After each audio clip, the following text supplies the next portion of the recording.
Hi everybody, Coach Brian here, coming at you live and direct from the Smith Falls Gym and Fitness Center. I reposted my Coach Brian page earlier today after taking a little time off, and I'm doing one of my video blogs today. So to follow up on my blog from earlier today, talking about thoughts versus reactions versus actions, and I promised a little video on that. So I just want to talk to you a little bit about your thoughts. Thoughts are mandatory processes that happen within your head to process information. Based on those varying thoughts, you make decisions and you act on those decisions. A lot of people spend a lot of time beating themselves up for having negative thoughts, wanton thoughts, depressing thoughts, thinking of this, thinking of that, and they allow it to affect them and judge themselves as a person. Now, it's hard for other people to judge you because they don't know most of the time what you're thinking.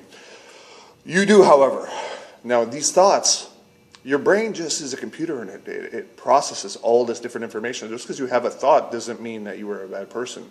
If you think something negative or you think something bad, it doesn't make you negative or bad. Now, action based on that, that's a different story. So what you do decides what kind of person you are. What you think might lead to something that you do. But keep in mind, just because you think it doesn't make you a bad person. Now, let's go to the extreme for a moment. Entertain me for just a second here. So let's talk about something that is horribly offensive, about a pedophile, someone who loves children in the wrongest way possible. Or how about a murderer, someone who enjoys killing people? How about an arsonist, someone who really enjoys burning things and setting fires, which might in turn kill people? Now, these people's actions are horrible. Thinking about doing any of those things is not the evil, right? What if someone had thoughts of arson their entire life, every single day, day in and day out, but they never lit a single fire?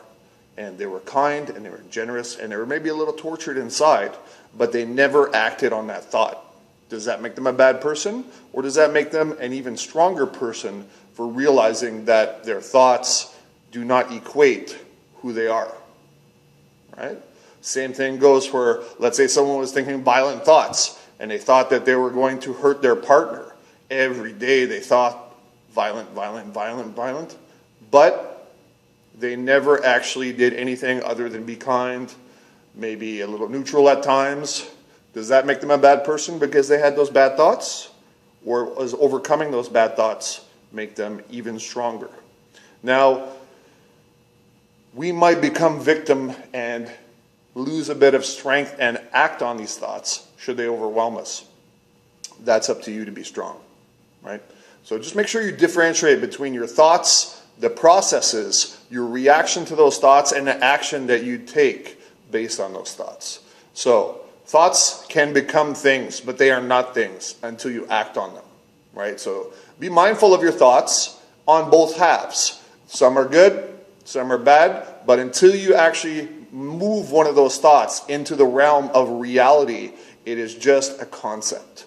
And concepts in and of themselves do not equate positive, negative, good, or bad. So process your thoughts, but watch what you do. Take action. What you do, what you're doing, that drives your karma, your positivity, what you're going to accomplish in your life. So be strong in your actions. Be strong in your here and now, and do what needs to be done. Have a wonderful weekend. Coach Brian out. We've got a seminar coming up really soon on taking action. Get in on it. See you soon. Live strong, love stronger. Coach B out.